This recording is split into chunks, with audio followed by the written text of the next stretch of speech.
is an Unspoiled Network podcast. This is Spoil Me, covering the Immortal Great Soul series, Book 2, The Rascor Plains, chapters 8 through 11. In these chapters, our friends join up with Manticore after being put through their paces a little bit, and we get to find out what Jova's ability is, and it's very, very interesting. Welcome to Spoil Me.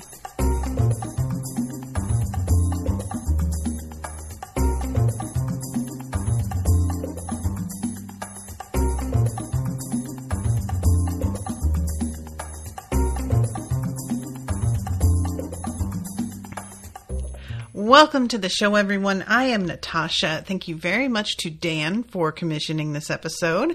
Dan is here in the chat. Welcome, along with Ms. T. Lovely to see both of you.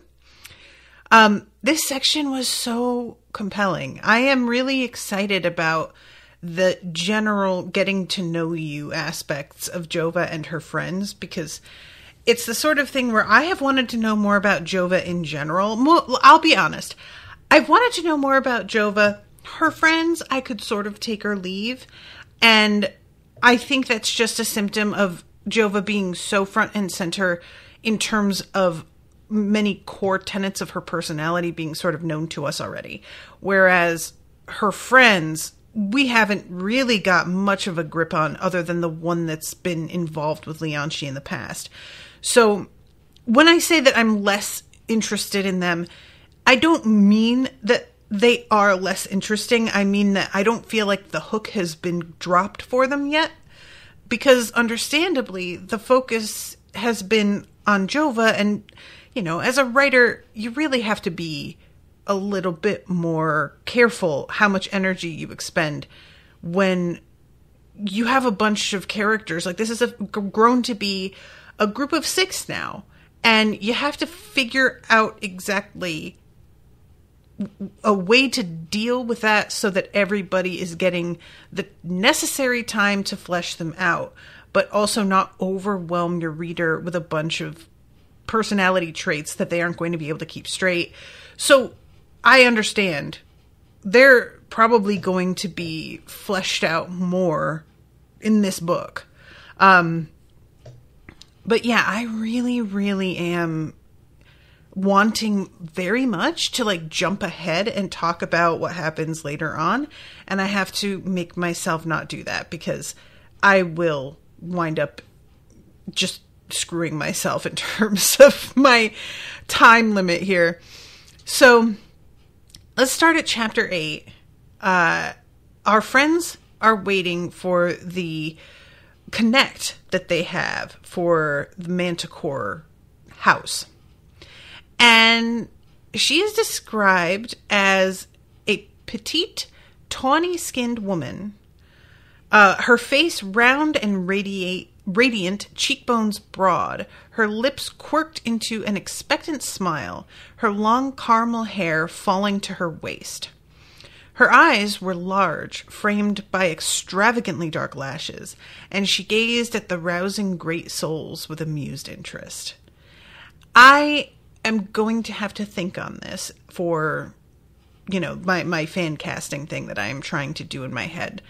And right now, I don't have a great picture like that. She sounds really distinctive looking, and a lot of the actresses that I bring up in my head, there are parts of their look that don't quite fit.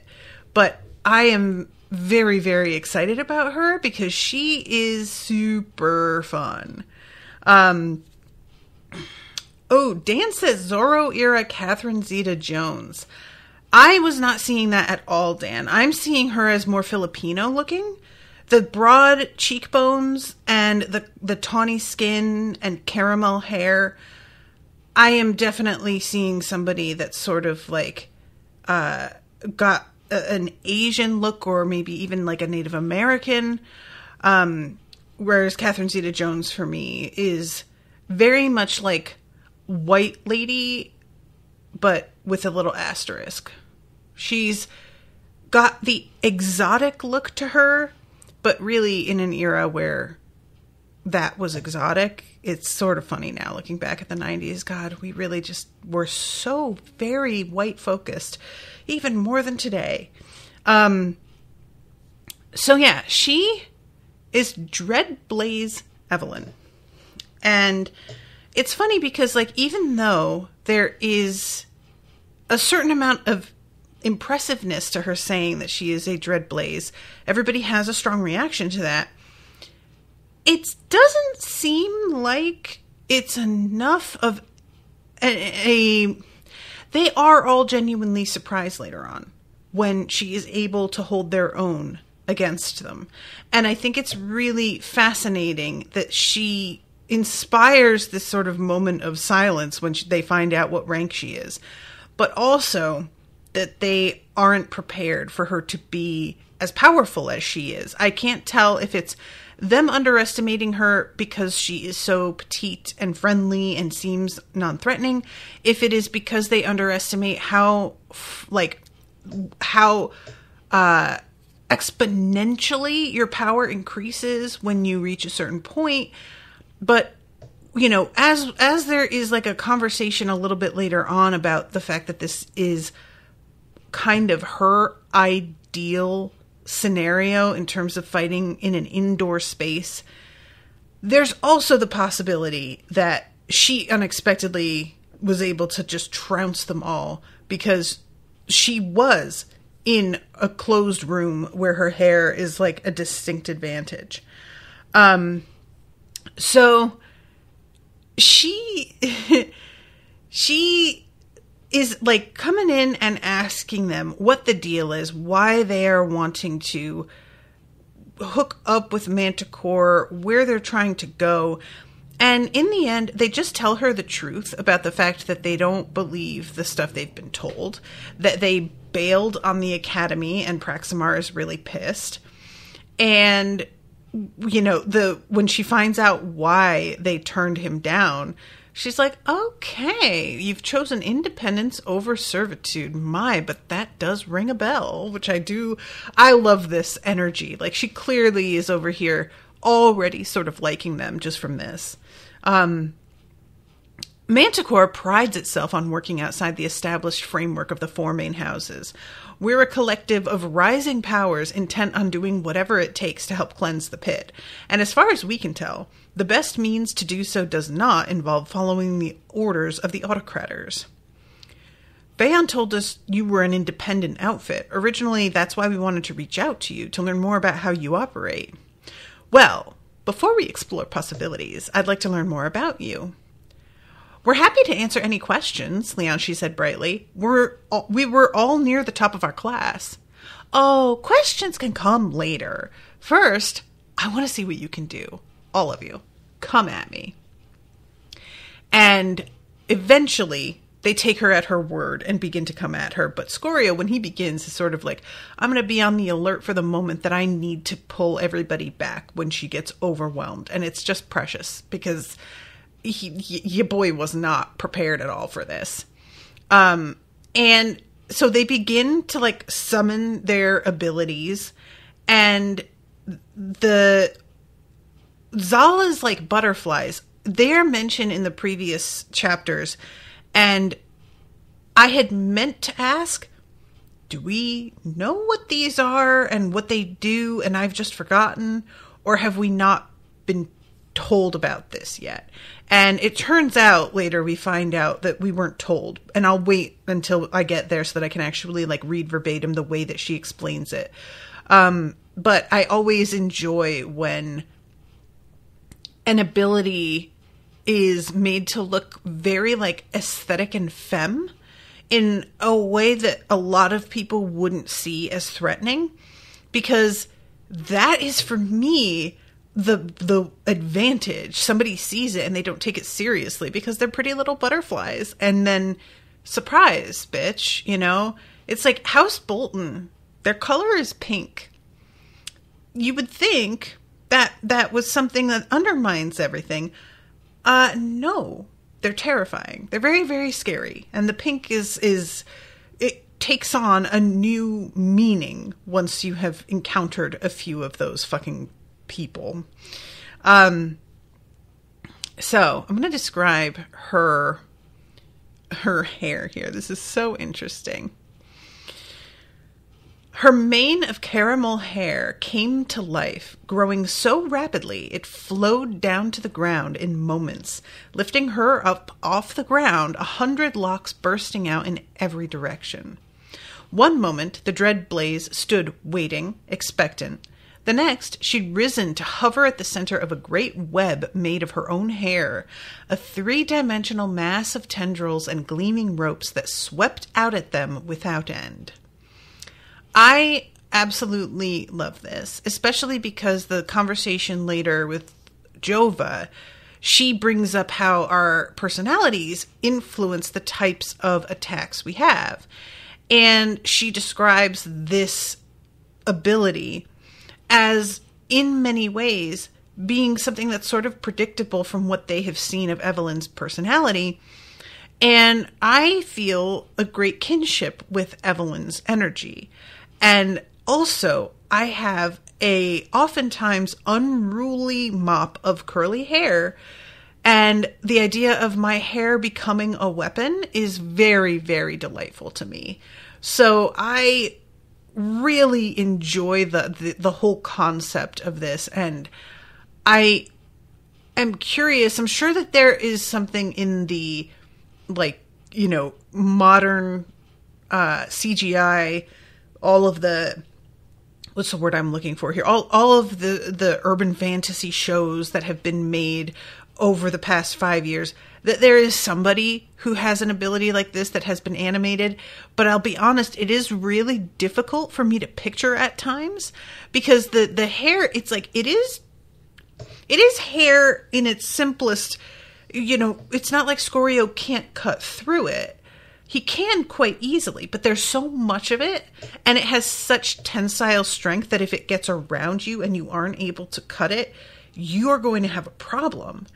And the fact that it's strong enough to lift her off the ground, like, the only thing that I could sort of think of with this was in Dresden Files, there is a demon, so sort of, who has hair that is actually all very, very like razor thin blades. And so her hair is a weapon as well as the rest of her. But this, it's that her hair is hair. It's not changing substance, matter, it's still what it is, but it just takes on a different, I have to assume, like, it's, I don't know. I'm curious about this. I'm gonna think on it. Dan says very Medusa from the Inhumans power set here. Okay, thank you, Dan. Thank you for that example, because I would like to sort of look at an example of this. I haven't actually watched Inhumans, so I may just go and do a little Google real quick to see if I can get a look at something that's an illustration of this.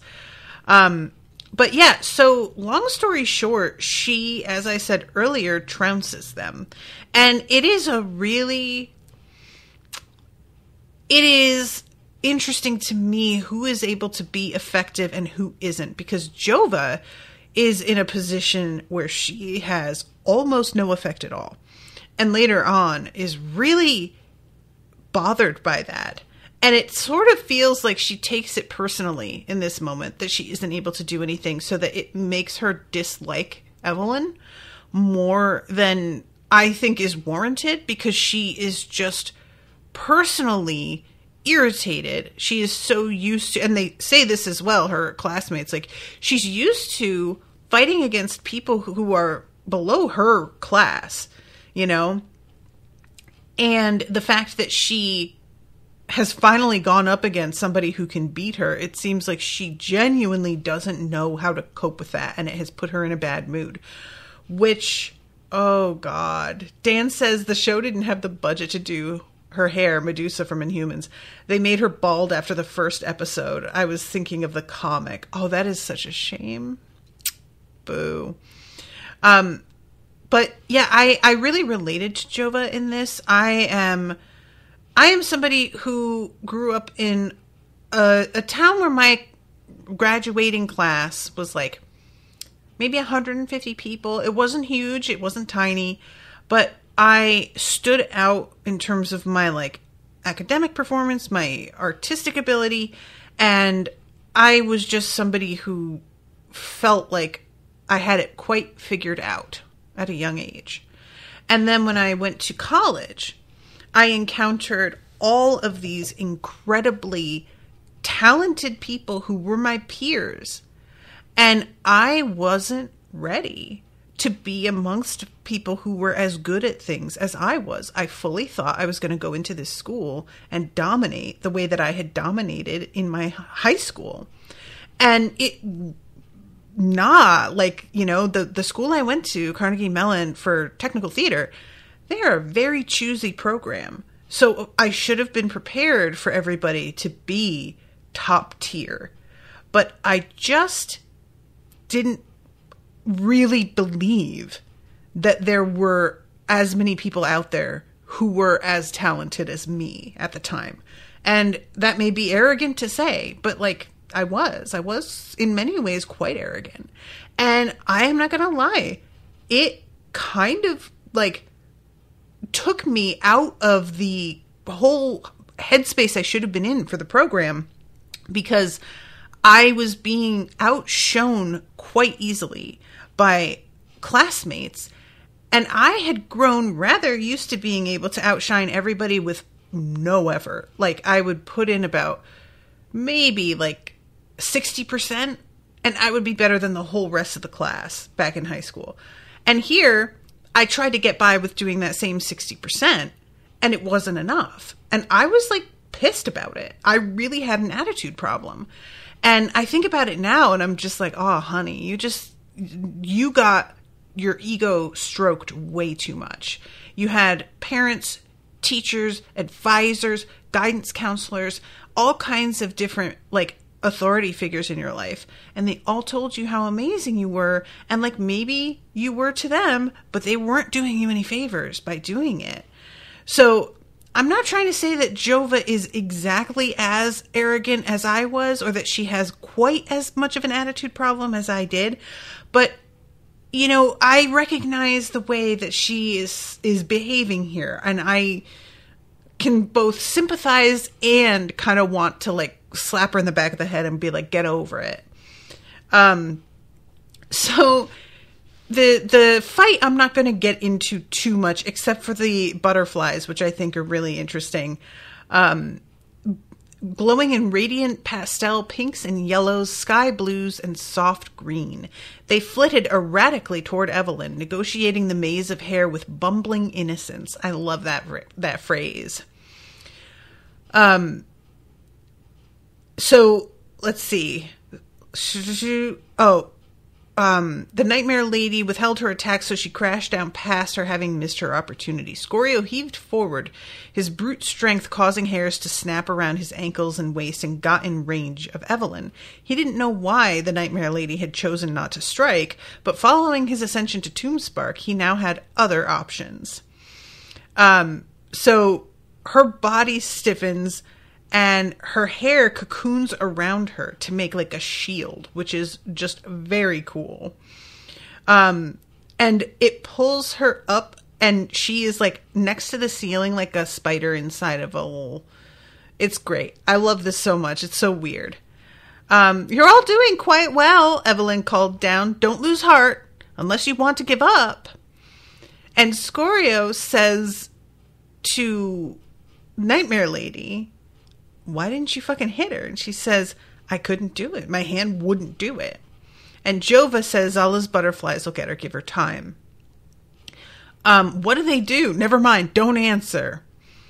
Zala's butterflies were starting to coalesce around Evelyn, who frowned at them, curious. She blinked, her eyelids growing heavy, then again formed into a gleaming cocoon and flowed along her own webbing as quickly as a hurled stone to appear behind the bar.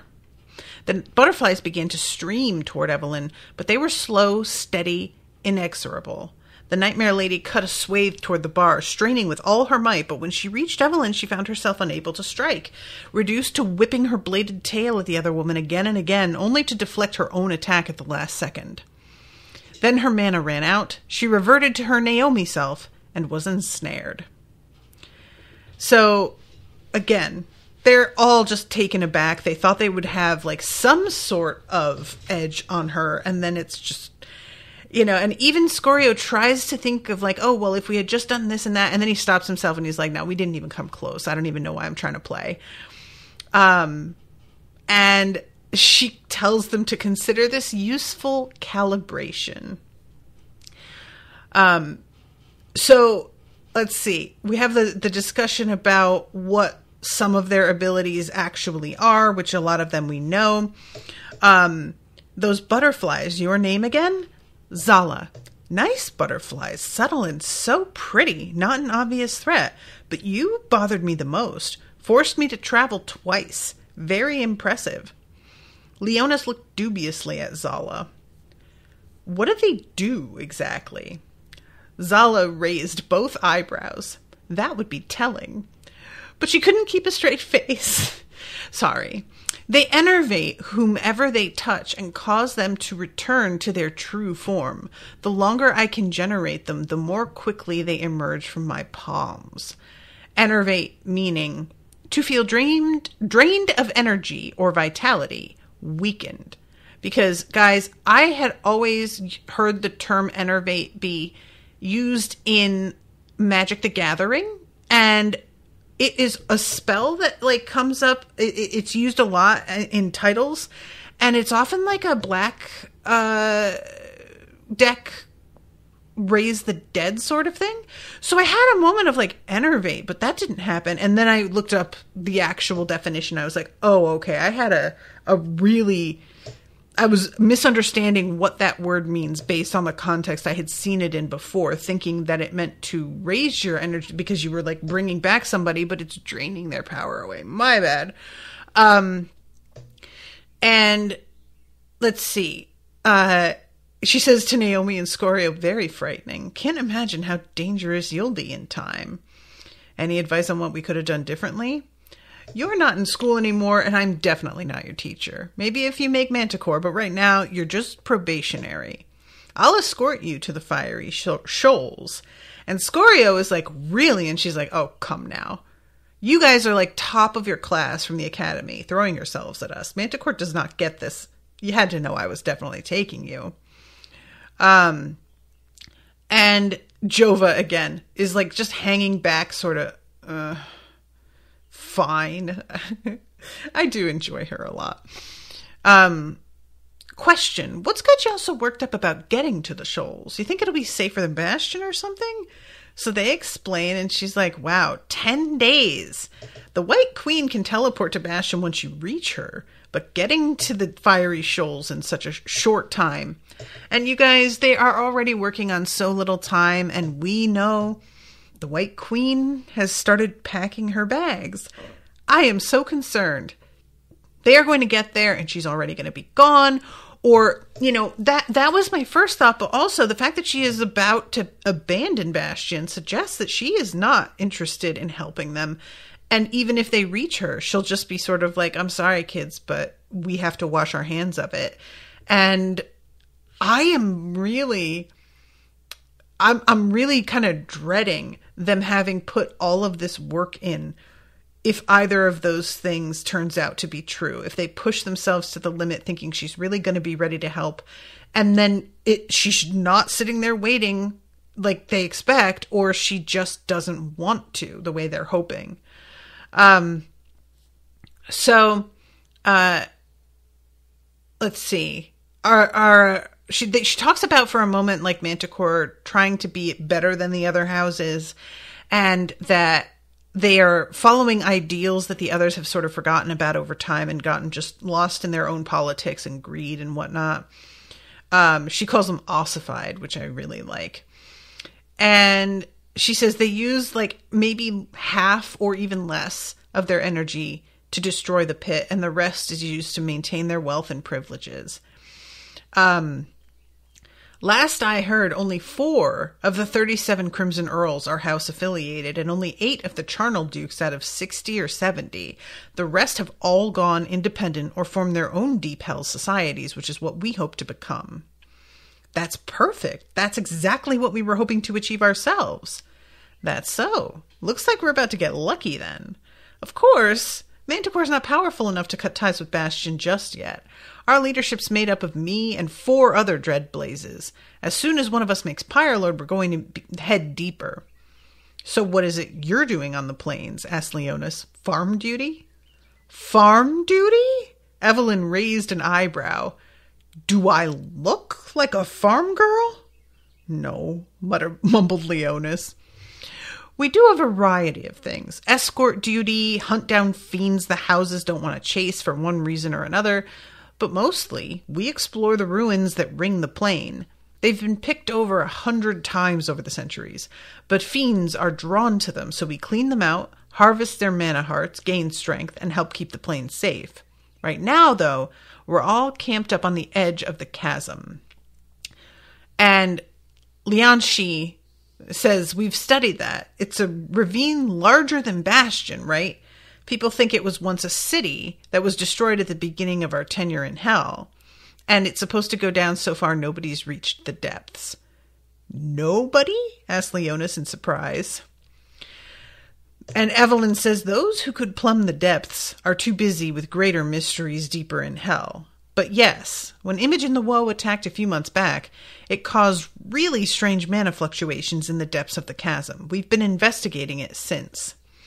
And she won't tell them unless, they wind up becoming affiliated with Manticore what those fluctuations are. So Scorio, then she's like, all right, well, I'll be back to pick you up in the morning. And Scorio's like, wait, just real quick. We did kill a house enforcer earlier today. So I just thought we should mention that. And then Leon, she's like, oh, yeah. Also, Praximar has offered readmittance to any student who washed out this year if they bring us back. So we've been pursued by all of them. And Evelyn is like, okay. Well, those are important things to know, with a sort of like vibe to her of, you really waited until after all of this other shit to drop that, didn't you? And I don't think they were intending to hide this from her. She just came in very hot with the like, show me what you can do. And they, got pulled into that before they could have the conversation, but I can understand how it would look. And she says, well, accidents happen and I can deal with students that come after you. If higher authorities demand you be brought to account, I'll plead ignorance of your crime and let them take you. Fair? Scorio blinked. Yes, sure. That sounds fair. Great. Evelyn bounced back up. Then be ready at first, Clay. And Leonis is like, so that's not what I was expecting. And Lianshi is sort of, oh, you were expecting a fucking dude, right? And he says, no, but she's also very small. And Juniper's like, and attractive. And he's like, well, no, yeah, but no, that's not what I meant. And this is when Jova says that she felt totally helpless. And there was a point where Evelyn turned and looked at Jova, and she freezes up a little bit, but then she is able to put together the fact that Jova's ability is very much based on looking at her, and if you just don't, then it's nothing. And so she just avoids looking at her again. And Jova says, we have too many close quarter combatants in this group. It would have been best if we had a couple of long range attacks. I tried, said Zala. You did, but Ravenna's ability to hurl stones would have made this fight far more interesting. Still, you did really well. She said you were the only one that inconvenienced her. That's true, said Zala, brightening up. She didn't seem too bothered by our killing the enforcer, said Lianshi quietly. Maybe such things stop being a big deal by the time you reach a Dreadblaze. I'm sure she's seen a lot already. So they talk a little bit here about the fact that they're going to be leaving Bastion. And I just keep forgetting. I really appreciate Dan in the Discord channel, the No Spoilers Discord channel. Dan shared concept art of what Bastion looks like. And it's wild. Like, it's just difficult for my brain to even process the image that I'm looking at. But everybody, even if they have lived outside of the academy, Bastion is an enclosed space. So going out onto the plains where there's nothing above you is going to be a dramatic change for all of them. And they are going to have a really, like, the way that they have lived up to now is going to be completely shaken up. And I can't really imagine that, the drama of going from a world that it's not like they were in isolation in a small room and then they're let out of the room into the world. They were in a world, a city, but it was itself enclosed, which is so bizarre, So they all get ready for bed, and let's see, Leonis, I love this, you guys. Helena says, I've been working on a new song that features a red lister as its hero. If it does half as well as I hope, you'll be hearing it all the way to the pit. Leonis snorted in amusement. Does it feature a handsome friend who possesses impossibly good looks and a commanding air? Helena laughed. It does. I've given Leonci a starring role. Oh, Leonis, you set yourself up for that one, buddy. I'm so sorry. So Evelyn arrives. She's got all of these, this basket of delight of heaven buns. And she says later on, like, oh, they just were sitting there. Nobody was watching them. So I just took them. And later on, we find out, she mentions like how being a Dreadblaze, there's all kinds of perks and people will just give you stuff, which I think is part of what the folks who are rebelling were talking about, because they mention there are old customs that we're still expected to like adhere to, even though we are no longer in a position with our resources to sustain that anymore. And I'm wondering if it's this sort of thing, like she's expecting free stuff from people just because of what she is. And yeah, that would get old quite quickly, I have to imagine,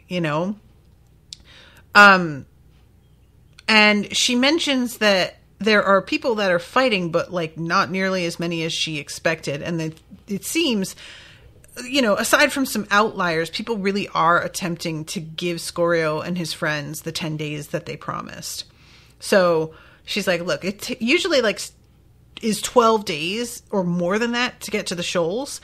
So if we're going to go, we need to fucking go, and we are going to have to be at pace. And later on, we hear the pace described as punishing, which for these guys is, like, yikes. Also, you guys, I am, my body type, I have a very long torso, but I have short arms and legs, like much shorter than normal. I have noticed once going to like yoga practice and stuff that like people normally they can sit and reach their arms down and they can put their palms flat on the floor if they're sitting with their legs crossed. And even at my thinnest, I was never able to reach the floor. Like my fingertips could hit, but not like palm down. Absolutely not. So because of this and my very short legs, I can be like going at what feels like a very good clip, and literally everybody around me outpaces me like crazy. I can't keep up. It's so depressing. I have to go at like double time in order to stay with everyone. And it's just very annoying because it looks like I'm being slow, like I'm not putting in the effort. But it's simply a matter of physics. My legs are not long enough to pull me as far as everybody else gets pulled with a step.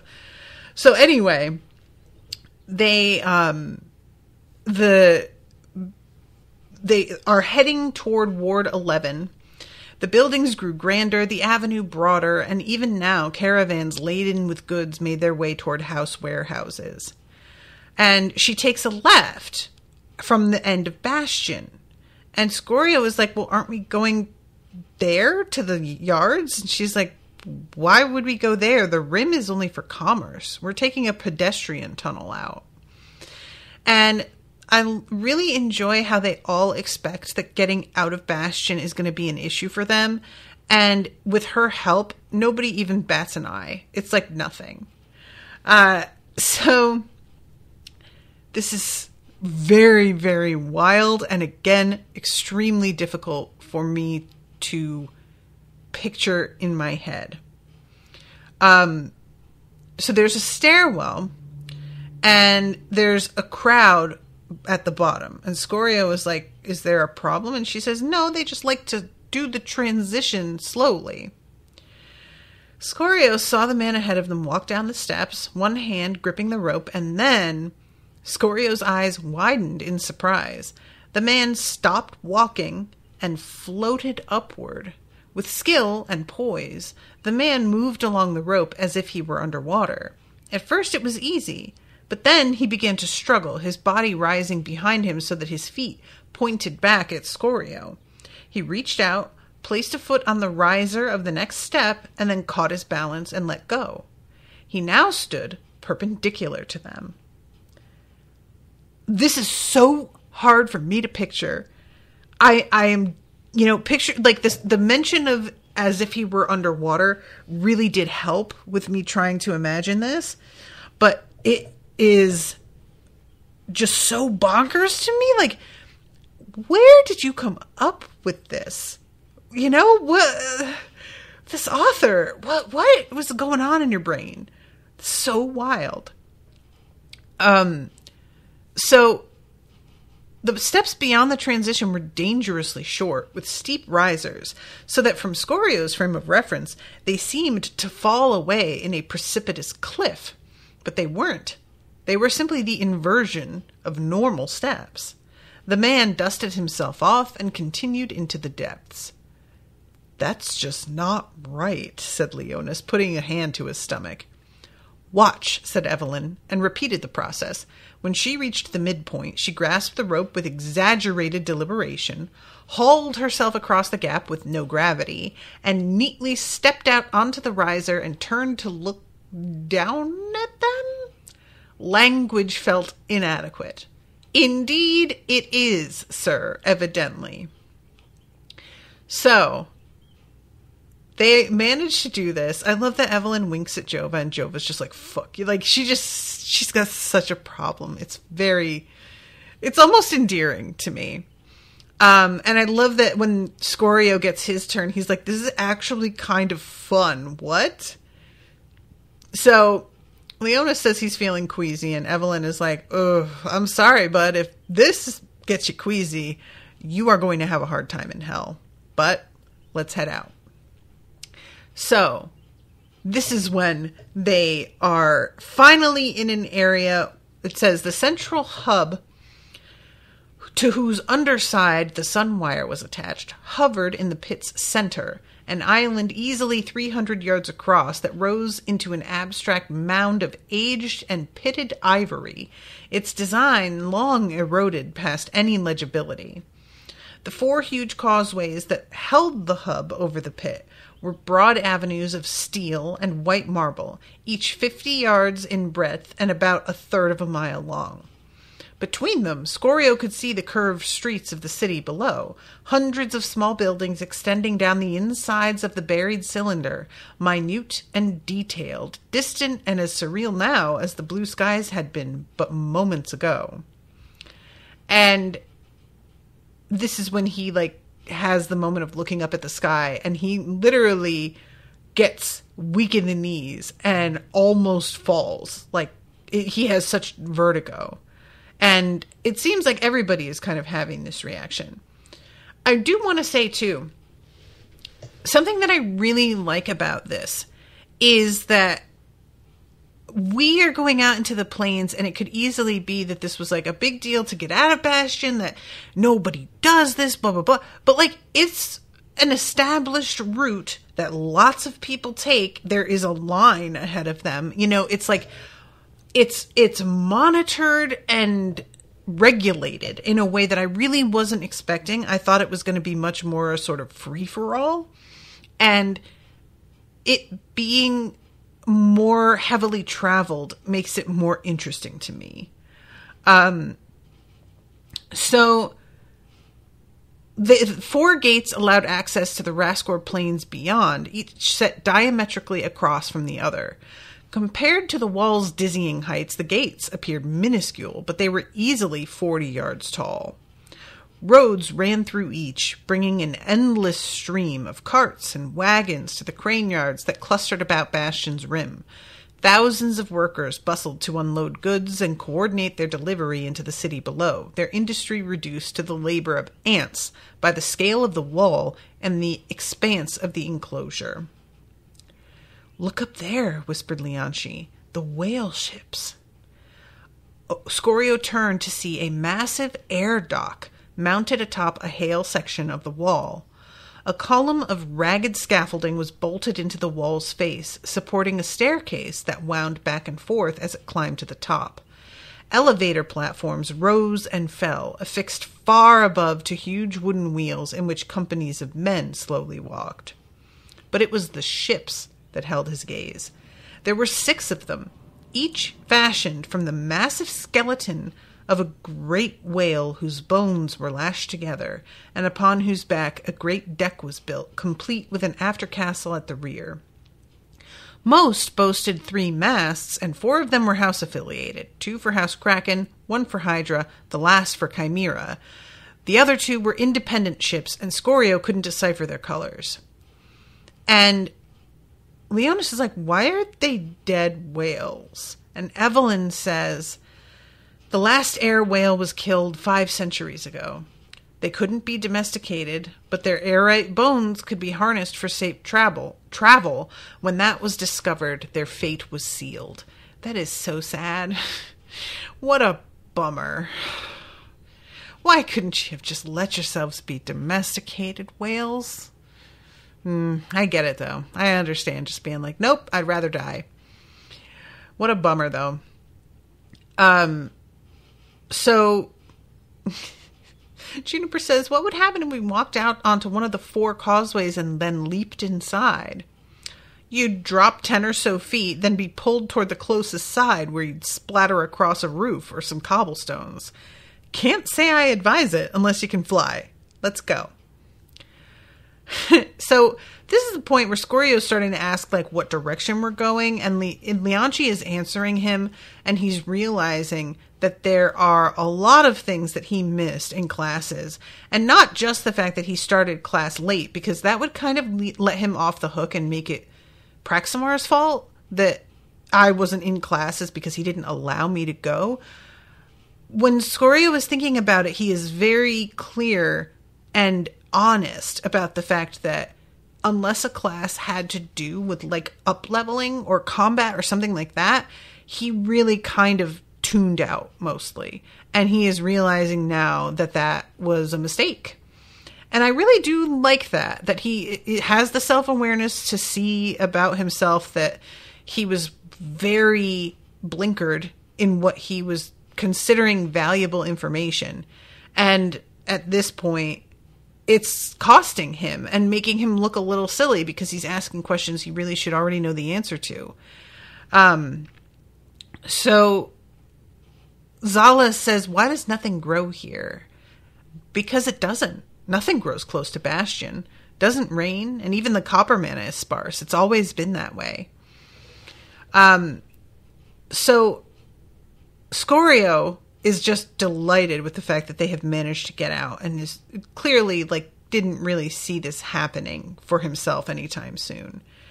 And they're just, I'm sorry, there's a bunch of stuff in the chat I missed. Dan says, "I find Jova such an interesting character. She feels like she is the protagonist of another book series, interacting with Scorio at the same time." I like that idea, Dan. I don't know if you read the Elder Empire series by Will White, but it's like 2 trilogies that overlap, and each of them has a different main character. And I could see Jova being set up in a, similar way. And then this threw me for a loop. Like, what the fuck? There are animals that can be hunted to extinction in hell. Agreed. Didn't expect anything like native animals. Like, that's not even flora and fauna at all. Didn't think that was going to be a thing. So let's see, I'm trying to like make sure that I make decent time here. Cause like I said, there's so much more that I want to talk about. So Scorio, there's this like sort of sand that's glittering and he's like, what is this? And when Lianchi tells him to use his great soul sense to like examine it, he realizes that it's mana. And he's like, why is it just lying here like this? Cause it's apparently inert. And she says, nobody knows. It's always been here since before the first records. More mana than we could use in a lifetime, but granulated and inert. Supposedly Crimson Earls and Imperators can salvage it, but why would they bother? And she is delighted to give him this answer, and the more questions that he asks, the more, like, it's clear the fact that they don't know, she loves. And there are people like this, that it's the whole, the no answers that is most exciting, which I do really understand. And, you know, she's like, there have to be reasons for things, but we don't know. And it's possible that, like, we're never going to know who built the walls that surround Bastion. And Leonis is like, we don't know who built them. And she says probably because most great souls are like you two, intent only on getting stronger and punching harder. Punch, punch, punch. No, we don't know. The records aren't perfect, of course, seeing as much as was lost or is locked away. But as far as we know, the walls have always been there. Before Bastion was built? Maybe they're why Bastion was built there, said Juniper from behind them, to take advantage of their protection. The fighting was especially fierce during the first century.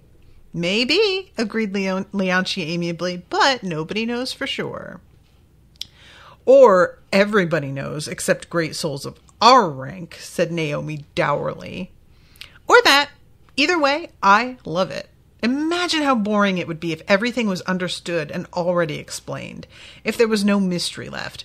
Maybe in this lifetime I'll uncover some secrets of my own and contribute to our understanding of hell. Why bother? Evelyn called back cheerfully. It's all going to end in 10 years or so, right? Oh, yeah, right. I think you should still find out, said Scorio. Who knows? Maybe answering these kinds of mysteries will help us all reach the pit. Lianchi considered and then smiled. Right.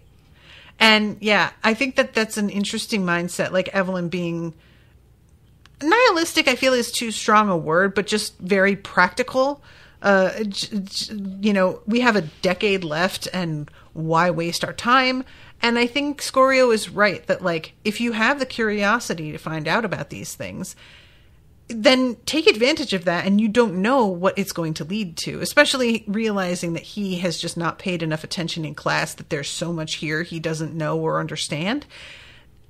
I feel like that just gave him a renewed respect for that kind of like research and questioning and pursuing these sorts of historical, not even necessarily just historical, like some of this seems almost like physics, even though it's magic physics, you know? So let's see. Oh, here it is. Scorio says today felt short, and Jova says it was. A day on the Rascor plain is only as long as a single light cycle in Bastion. Think of it as day for first clay, night for first rust, day for first bronze, and so on forever. Which, yeah, that's very interesting at how quickly it cycles. That is very difficult for me to understand as well. I really wish that I could draw a sort of expanded version where Bastion is just the cylinder in the map and I could see the planes more clear. There may be a map at the head of this book. I don't know.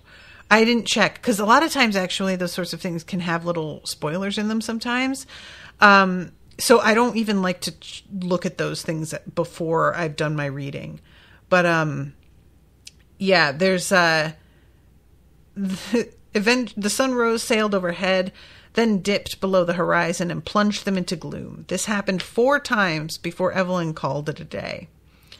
Oh, nice. Dan says Phil actually made a map on Reddit. I'll dig it up for you. Awesome. Thank you, Dan. So, chapter 11. The following day simply featured more of the ash belt. Bastion and its towering walls disappeared completely from sight, and soon it felt as if they wandered through an endless desert. They extended toward the horizon, mesmerizing in their repetitive nature, and their path disappeared beneath shifting sand so that Evelyn marched on with what seemed like dubious confidence. And at one point, Scorio is like out of water and he's sort of freaking out, but she doesn't seem worried at all. And so he's trying to keep his cool and just follow her lead, which I actually have to say I really appreciate, because some books, the author makes our main character such an idiot. And it's so frustrating that they will be with a person who is very experienced and clearly knows what they're about. And just because the main doesn't know or understand the same things, they dig their heels in and insist this person is crazy and I'm not going to do what you say. And then eventually, inevitably, the experienced person is proven right and our main feels like a dodo bird. And thank you, Scorio, for not like pitching a fit and being like, well, what are you doing? Is this a trick? Or, you know, like anything like that. He's just like, I'm going to keep my head down because I trust that she knows what she's doing, which is frankly the way I tend to operate as well. It can backfire and you trust somebody knows what they're doing and then you get screwed because it turns out not necessarily that they are aiming to screw you, but that they are simply incompetent. But I am not getting that energy from Evelyn. I'm not worried about it. So let's see. I'm trying to find the spot where he and, is it Jova that he starts talking to? Yeah, he asks her, like, what do you know about reaching Flame Vault? And she's like, you've been Tombspark for 2 fucking days. Can you just chill? And he's like, no, you know, what do we work on? And she says, it's simple in theory and hard in practice like everything else. To increase the depth of our heart's reservoir and condense it back to original size, making the mana as dense as possible. And he asks that about like making Tombspark and what she accepted about herself. And she says, to make Flame Vault, it's no longer a question of volume or density, but one of reactivity. All hearts are born with a natural reactive set point. Some find it easier to ignite than others, but to make Flame Vault, you have to heighten that reactive point till ignition becomes reflexive. And he mentions the venting because of the damage to his heart. And when she's like, oh, okay, because people did see you talking with Chimera and didn't know what happened. He fills her in. And she is genuinely like pissed that Praximar blackmailed him. Like she's shocked to the point that she stops walking for a moment. And it's just interesting because she knew that something wasn't right, but it's like finding out the extent of it keeps being a surprise to her, which I really understand. It's one thing to know that there is some corruption, and it's another thing to find out that like everything was bullshit. And they talk a little bit about her friendships and the fact that people kept trying to get close to her. And I really liked this because I understand very much where she's coming from.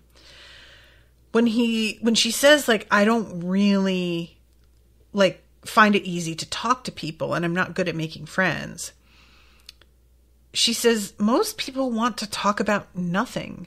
They don't say what they mean. It's exhausting trying to parse endless amounts of small talk to understand what people truly want from you. What do you think people wanted? My approval? My protection? To impress me indirectly by boasting about stuff they thought I cared about?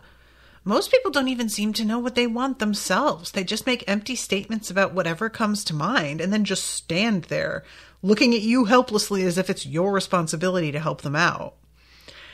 And it's so funny because I, in my soul, get where she's coming from. And yet I am very, very good at small talk. Like I don't really enjoy it. But it's part of why any job I've had, I've been put in customer service. I've been put in the place where you deal with people because I am good at dealing with people. And part of that is just how much I talk. You know, I fill silences and I draw people out. I make jokes that set them at ease. I can, you know, just sort of like diffuse things sometimes if people are getting upset. Sometimes. But I find it really, really draining. And it is part of why, even though I have like a fair-sized group of friends, a lot of them I talk to really infrequently. And there's only like one or two that I talk to constantly and feel like I can completely be myself with and I don't have to edit at all. And I really understand her feeling like people are acting like I'm supposed to sort of like be a support to them when they came to me, and I am not interested, you know. I truly get where she's coming from here. I'm not interested in friends, hanging out, gossiping. I want to work, get things done, achieve my goals. If people want to work toward those, then great. If not, I don't have the time. And that's sort of the energy I carry now living in Texas. The one friend that I have that I look forward to hanging out with is Sydney, because Sydney is very creative and is constantly working on they also do like a content creation thing similar to podcasting, but it's video. And when we get together, we don't just like watch TV and drink. We get together and we draw, we pour resin, we sew, we make things. Like I always want to be doing that with the time that I have. And Sydney understands and also does that. And that's part of what bonds us together. And I have always been very ambitious, just like not in terms of just my career, but also wanting to try things, attempt to make things, you know. And it's part of why I have so many different like art forms going on right now with my crafting. And I really am baffled when I meet people who don't have those sorts of interests, because I'm like, then what do you do? You know, like, what do you do then? You don't have hobbies? Like, and some people, they just don't have hobbies. Like, even video games, that's something, you know, even if you're like, I'm really into TV or movies. But there are folks who it doesn't seem like they've really got anything, and they don't have critical thinking skills, and talking to them, it's unmooring. You know, I'm so used to very focused discussions with people that I have gotten to know and trust, and their opinion matters, and they like do think critically. And whenever I'm with a person that's not like that, I feel like I don't even know what to do here. You know, it's just odd. So this is when she talks about the outcome of your Tombspark trial is determined by your nature. Those who are outgoing, willing to direct events, who are comfortable in a crowd, develop abilities that allow them to control others, summon and control minions, those kinds of powers. Those who prefer to work from the shadows, who relish solitude, who prefer to depend only on themselves, develop powers of obfuscation, misdirection, and confusion. Evelyn controls, in some manner, those who try to strike her. She's outgoing, social, enjoys being with people. But she traveled through her hair away from attacks. Doesn't that make her an obfuscation power? Jova shook her head. Naomi never lost track of where she was. Instead, she was unable to strike despite wanting to. She was influenced, controlled. That, and Evelyn's clearly the outgoing type. And, yeah, I mean, I would definitely have that kind of power, influencing other people. And it's something that, like, I often think about. Having this personality, if I had been somebody with fewer scruples, like, what could I have accomplished with this? And it's nothing good. So he hits Jova with his power, and it's very much about influence.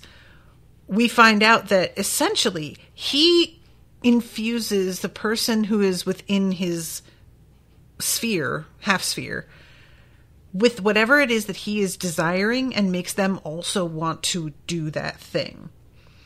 And if he starts off without having something clearly in mind, but once he's like, I want her to move away from me, she does. And she can feel that he wants that and has the urge to comply and do it.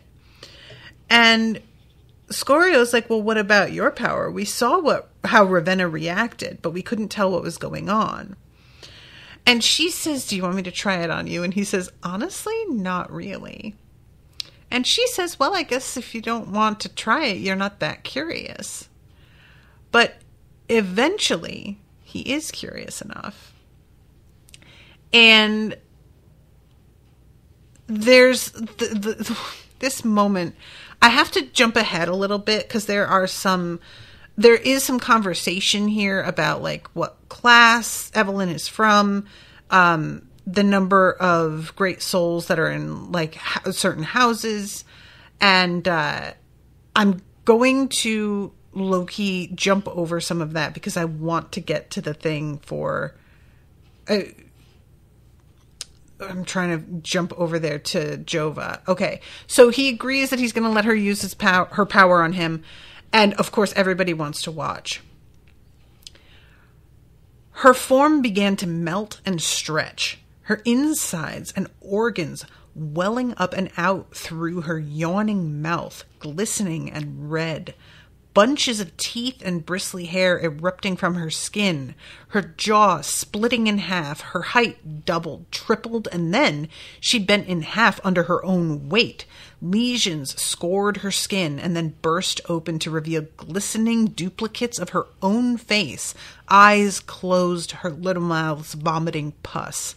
It kept mutating, growing, looming, excavating itself, moist and bleeding, and a high-pitched screeching filled the air, almost beyond the range of hearing, like 1,000 nails scratching down a slate wall, nails splintering and fracturing to the quick, leaving red trails behind. Yikes. What? Like, all I could think about here was Envy from, oh my god, you guys, you know, the anime that I covered for Spoil Me also. But Envy has this weird kind of, it's the multiple faces that were doing it, but Envy isn't even as grotesque as this. This is so, and Scorio is literally like on his back and feeling like he's gonna throw up, and he's like, that was unexpected. And he closes his eyes and he can still see her, and he is told by, I think, Juniper that lasts for a couple hours. And he asks her if she's seen what she becomes, and she says no, and I've asked my friends not to describe it. I'd rather not know. They stood in awkward silence, and Scorio felt partially responsible for it. Jova's expression could have been carved from stone. It had hurt her to show him, he realized, even though she'd pushed him to see. A knot he'd try to untangle later. And he makes a joke, and it seems to, like, you know, cut the tension a little bit.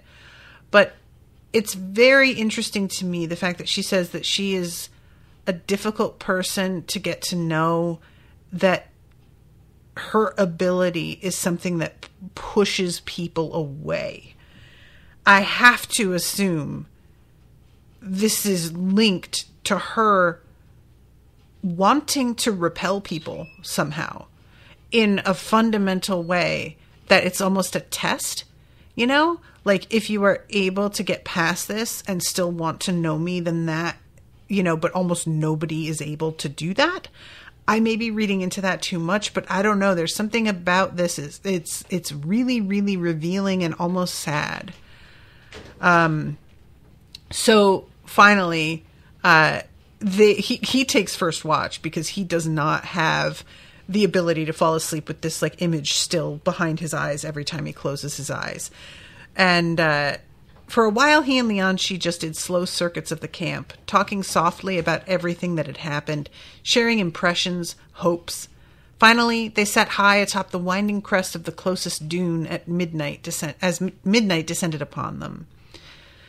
They watched the western horizon begin to lighten, and all the while, Scorio did his damn best not to think about Jova and the horror she carried deep within her. And that is the end of the chapter. So I'm going to try and touch on some of the conversation I skipped over for this episode in the next episode, because it may matter, but I just really wanted to talk about Jova's form here. So I'm over time and I have to wrap it. But this is super interesting, very compelled. All right, Dan, thank you so much for commissioning this. I'm having so much fun with the series. Thank you, everybody who has been listening. I hope you're enjoying the coverage. And until next time, toodaloo, motherfuckers.